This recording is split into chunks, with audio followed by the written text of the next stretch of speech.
What's up everyone, G2 Vex30 here, coming in finally with my new video in my Pro Talk series. This one we will be covering the downfall of burst meta. Burst meta is something I feel passionately about, and I'm glad I can finally find the time to share it with all of you. I hope everyone enjoys this video, and if you do, be sure to like, subscribe, and hit that post notification bell to keep up when I post a new video. Also, check down in that description for my other social medias to keep up with me. And one final thing before I go, we are only about 30 subs away from 7,000. I really don't know what to say besides thank you to everyone who's been a sub of mine and who's been watching these videos forever now. It feels like just yesterday that I started doing YouTube, and realistically, it was just yesterday. It's only been about 3 months since I started doing YouTube, but the growth I've had is astonishing. So thank you to each and every one of you for the continued support, and I hope you enjoy this video on the downfall of burst meta.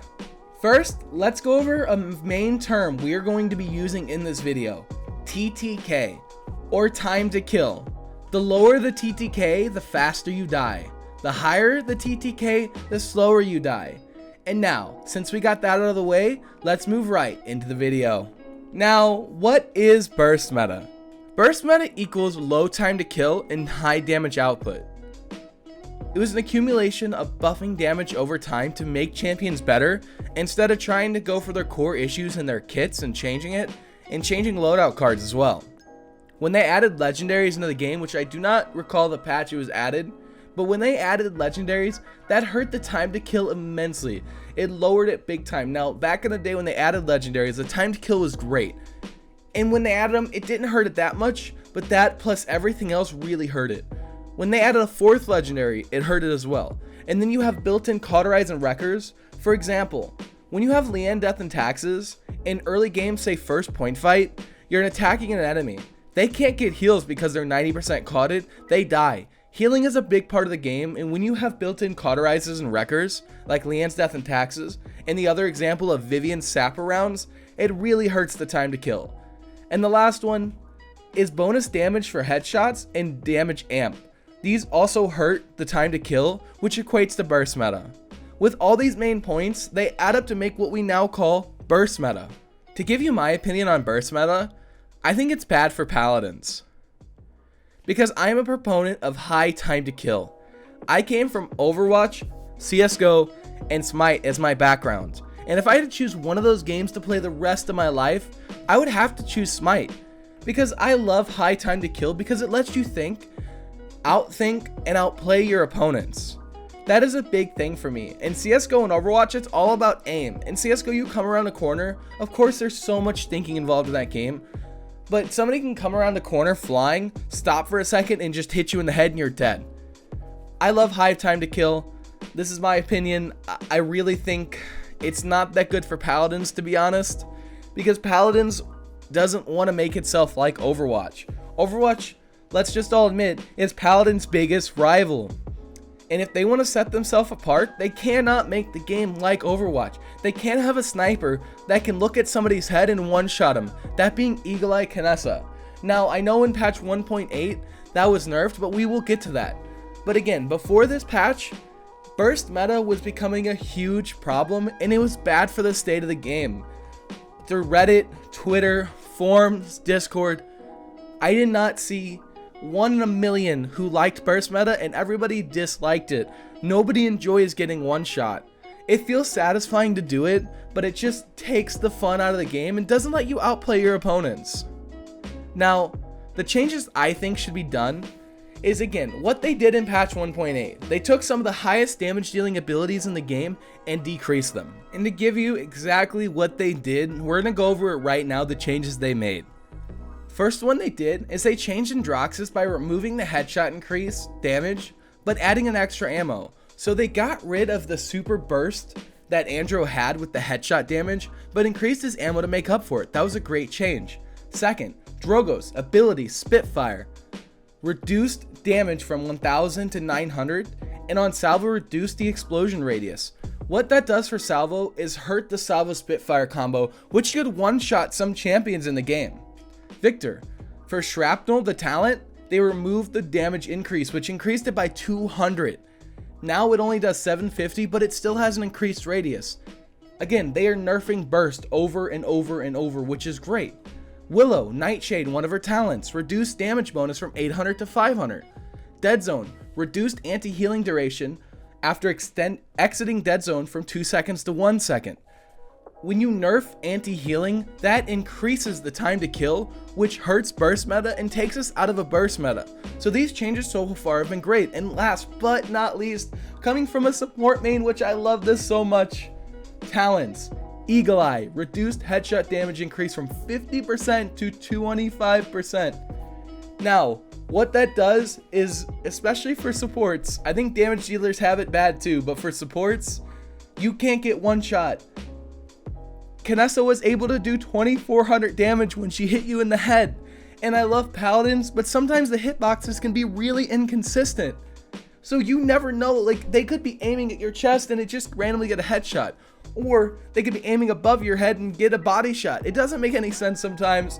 And headshot increased damage makes no sense for Paladins until they clean up the hitboxes, which is very hard to do at this stage. Now, this next part is completely speculative and hypothetical, but I'm getting this all from Josh Eno, a fellow YouTuber in Paladins, and he learned it from Martini or Garrett from hi-rez. So his link will be down in the description to watch that video, and make sure you go check him out because I got all this information from that, and credits to him for this. So let's get into it.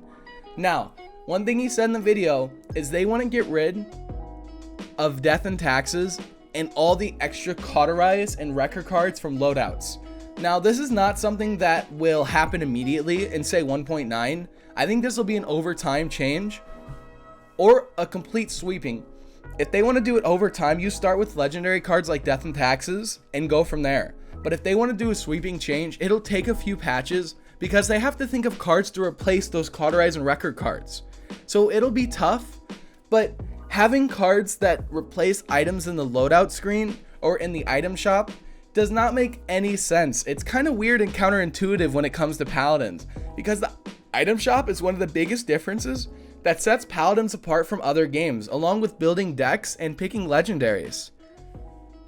One point Josh really brings up that I love is healers play a big part when it comes to burst, high TTK. And again, like I said in this video earlier, when you have a legendary like Death and Taxes, it does not let us supports do our job. It's awful having somebody Death and Tax say, I can't heal you. We just started the game, but my healing does nothing. It just doesn't make any sense. It's counterintuitive in my opinion. But again, thank you so much to Josh Eno for putting out this video. Go give him all the love in the world. Also, thank you to Garrett, Evil Mojo Garrett, or Evil Mojo Martini. I don't know what name he goes by. But thank you so much for this information. Thank you so much for updating on the Paladins future. So again, thank you to both of them.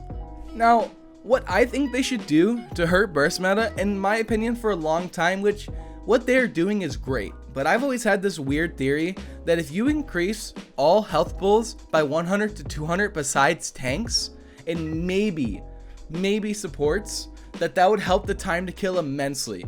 You reduce and you scale down a little bit of the damage dealing abilities, and you increase health pools, that'll put Paladins back to where it used to be.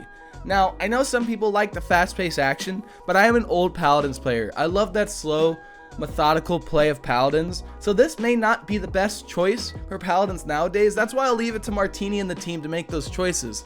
But I think what direction they're going in is great, and I love the changes they've made so far. Now, with the downfall of burst meta comes another controversial meta that might appear: tank meta and high sustain. If Evil Mojo doesn't do this correctly and nerf tanks and nerf some supports when it comes to their extra sustain for themselves, i.e. Pip Moxie, we might have another meta that people won't enjoy in the long run, or in the not short term. I think people will enjoy the change of pace, but when it comes a few months, people are like, I'm kind of over it already. What Evil Mojo needs to do, in my opinion, when it comes to nerfing burst meta, is they also need to tone tanks down a little bit as well. That'll create the most balance possible. Because tanks right now were one of the highest banned classes in competitive. If that doesn't tell you that tanks are OP, I really don't know what is. I don't think tanks are OP right now because a burst is in the game. But burst is OP, so if you get rid of burst, then tanks are super OP.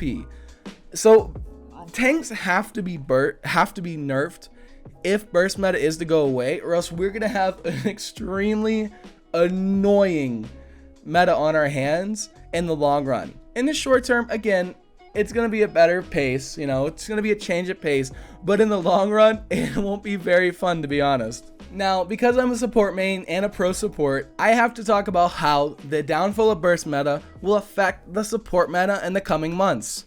I talked about this in this video I released a few days ago. It was the patch 1.8 tier list, support tier list that is, which I might release a full tier list soon, but I'm not sure. But in that support tier list, I touched a little bit on what I'm about to say. Some healers in the game fell out of meta because they were not good in burst meta. Burst meta stopped them from being good, that being Genos. Genos was one of the highest pick supports whenever it came to just sustain for the team. Before the summer LAN, so the spring split, Genos was a very high priority pick. And it was just an issue of the game slowly devolving into a high burst, high cauterized, high wrecker meta. Genos does not do well in that. Genos does well in sustained fights. And if you get rid of cauterize, built-in cauterize, and you lower the amount of damage done, then Genos might see his way back in the meta. Other supports as well. Supports may become bannable soon, because when you get rid of death and taxes and dead zone, now I don't think they'll get rid of dead zone, but with the nerf to dead zone, supports become a lot more effective. Now they will fall off late game because of cauterize, but early game they will be super insane. They basically carry team fights in a long sustained fight at the beginning of the game. They rack up credits and they scale well in the late game when it comes to getting chronos. So you might see champions like Genos coming back in the meta. I don't really see any other supports getting too affected by burst meta, but I really feel like they need to, first of all, in a competitive standpoint, nerf Ying's ultimate and buff a few other supports to make them all balanced, to be honest. I think Genos is the only support that can make his way into meta without changes to other supports. So that's how it'll affect for support meta. Not that much, but you may see a stable champion come back into the meta. Now, with all that being said, I really love Paladins. As much as I critique it and I criticize it, I love the game.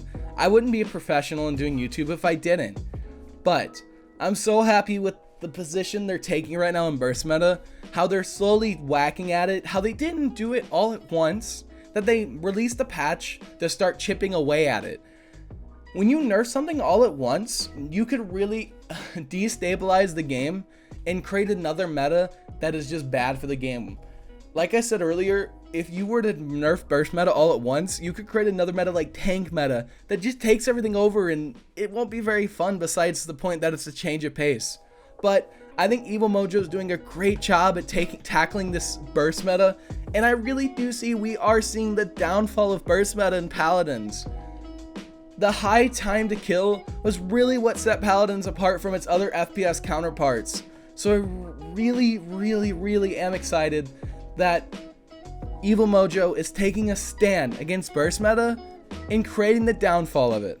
Thank you all for watching, and I hope you enjoyed the video on the downfall of burst meta. I haven't been able to do one of these pro talks in a while, and ever since I saw the patch 1.8 patch notes, I was at the boot camp for hi-rez, and then I was at hi-rez, and then I got home from hi-rez and I didn't feel like doing anything, and then I finally felt like doing things and I didn't feel like doing this, and now I finally feel like doing this. So I am super excited to get this video out, and burst meta is something that I feel passionate about. So seeing the downfall of it is just, it makes me so happy because it's going to bring Paladins back to a state where I loved it and I just completely cared for the game. I still care for it and love it now, but it's kind of like distance itself. It's like if Paladins, you felt like every other FPS shooter, but now they're getting back to their individuality. I'm so happy, but I'm glad everybody enjoys the video. If you do, be sure to like, subscribe, and hit that notification bell. I also hope you enjoy your day, night, evening, morning, dawn, dusk, or whatever it is where you live, and I will see you in the next one. Later.